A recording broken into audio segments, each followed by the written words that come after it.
शरीर जाएगा और जिस तरीके से अभी हवन हो रहा है इसी उस एक दिन इस शरीर का भी हवन हो जाएगा। तो सभी को साथ में प्रेम से बोलिए वृषभानु दुलारी की बरसाने वारी की। तो सभी को साथ में गाना है। करुणामय कृपा कीजिए श्री राधे करुणामय कृपा। अच्छा अभी तो आप लोग को लाइन नहीं पता होगी ना, तो अब सब साथ में ही गा लेते हैं, फिर नेक्स्ट टाइम में आपको भी साथ में गाना होगा, ठीक है। करुणामय कृपा कीजिए श्री राधे करुणामय कृपा।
को भी मैं नहीं समझ पा रहा। मैं सांस ले रहा हूँ, इस सांस लेने की भी क्रिया को नहीं समझ पा रहा। तो ये भजन साधना तो बहुत बड़ी बात है। मैं ये कुछ जानता नहीं हूँ कि साधन कैसे करूँ, भजन कैसे करूँ, किस तरीके से बैठ करके भजन करूँ, कौन से नाम से भजन करूँ, कहाँ से शुरुआत करूँ। न्यास और ये आचमन, पवित्र धारण करना, पवित्र धारण करना, ध्यान करना, ये सब मुझे नहीं आता।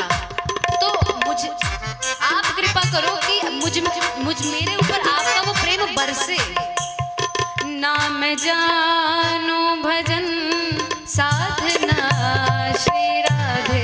नाम जानू भजन साधना श्री राधे। नाम जानू भजन साधना श्री राधे। नाम जानू भजन साधना श्री राधे। मुझे अपना बना लीजिए श्री राधे।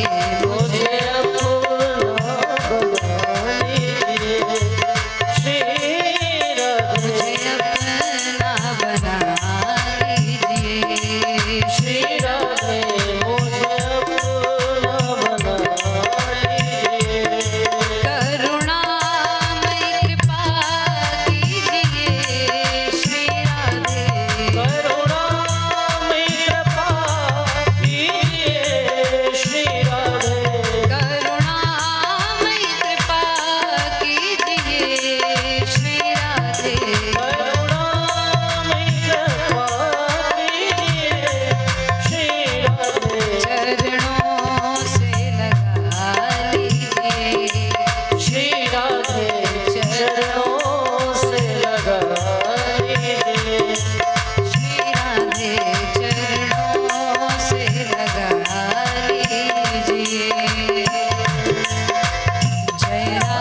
जो लोग बैठे हैं उनके हाथ नहीं ऊपर, यहाँ पर आप सबके भी हाथ नहीं ऊपर। अपने हाथ ऊपर करिए, हाथ को बांधना नहीं है, खोलना है। सब अपने हाथ ऊपर करेंगे, इधर भी जो बैठे हैं हाथ ऊपर करेंगे और सुंदर ताली बजाते हुए सबको कहना है, जय राधा राधा श्री राधा, जय राधा राधा श्री राधा, जय राधा राधा श्री राधा, जय राधा राधा श्री राधा, जय राधा राधा श्री राधा, जय राधा राधा श्री राधा, जय राधा राधा श्री राधा, जय राधा राधा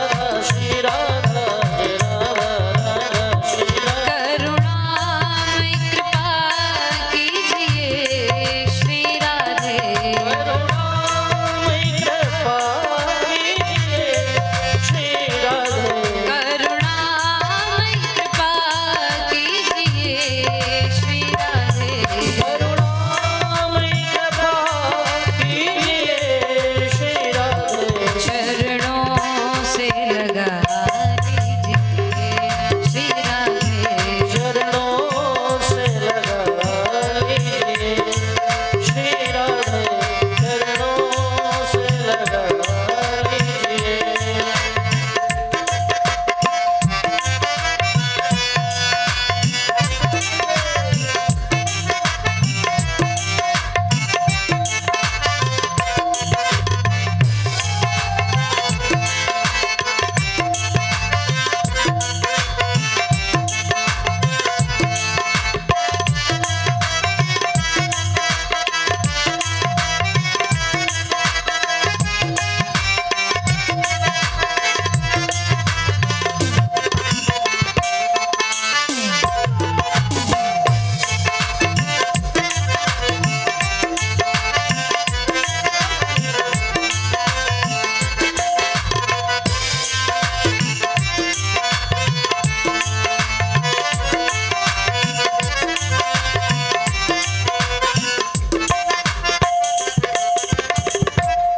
देख चरणों की सेवा मुझे श्री राधे, चरणों की सेवा मुझे श्री राधे।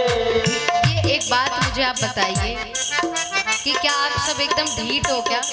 नहीं, यहाँ पर सब बहुत अच्छे, सब अच्छे हैं, पर कुछ लोग इतने मतलब उनसे जो ढीठ होते हैं ना, वो इतना ज़्यादा छलक रहा है कि मुझे कहना पड़ रहा है कि आप अभी भी इतने दिन श्रवण करने के बाद भी, इतने वर्ष जीवन के गुजारने के बाद भी, जीवन में सब कुछ देखने के बाद भी आप अपने हाथों को कैसे ऐसे बांध करके बैठे हो? इन हाथों को खोलो। अगर चाहते हो कि ये आत्मा इस शरीर में दोबारा इस आत्मा को यहाँ ना आना पड़े, और अगर आए भी तो भगवान की कृपा दृष्टि में रहे, तो उसके लिए इन हाथों को खोल करके इनसे ताली बजा लो आप। ये जो अगर आपको बोलने के लिए मुंह दिया हुआ है, तो अपने वाणी का प्रयोग करके एक बार नाम ले लो आप किसी का भी, तभी कल्याण हो पाएगा। नहीं तो बस हम आप सब ये कीड़े मकोड़े बनते रहेंगे और धक्का मुक्की किसी ने कहीं उठाया कहीं फेंका, कहीं उठाया कहीं फेंका, यही होता रहेगा जीवन में। और कोई आपको एक बार बोलेगा, दो बार बोलेगा, तीसरी बार कोई भी नहीं बोलेगा। तो ये अब आप सब समझ लो, आप अपने लिए करोगे, मेरे लिए तो कुछ करोगे नहीं, बगल वाले के लिए तो कुछ करोगे नहीं, खाओगे तो आप ही के पेट में जाएगा। तो अब अपने हाथों को आप खुला बांध के तो मत रखना, यूं ऐसे ताली मत बजाओ, वो चलेगा, कम से कम ऐसे तो बजा ही सकते हो, तभी माँ भगवती कुछ कृपा करेगी। नहीं तो वो भी आराम से बैठी, उन्हें भी कोई जरूरत नहीं है फिर। बोलिए राधा रानी की। देख चरणों की सेवा मुझे श्री राधे, चरणों की सेवा मुझे मेरी राधे, देख चरणों की सेवा मुझे श्री राधे, चरणों की सेवा मुझे मेरी राधे। मेरी किस्मत जगा दीजिए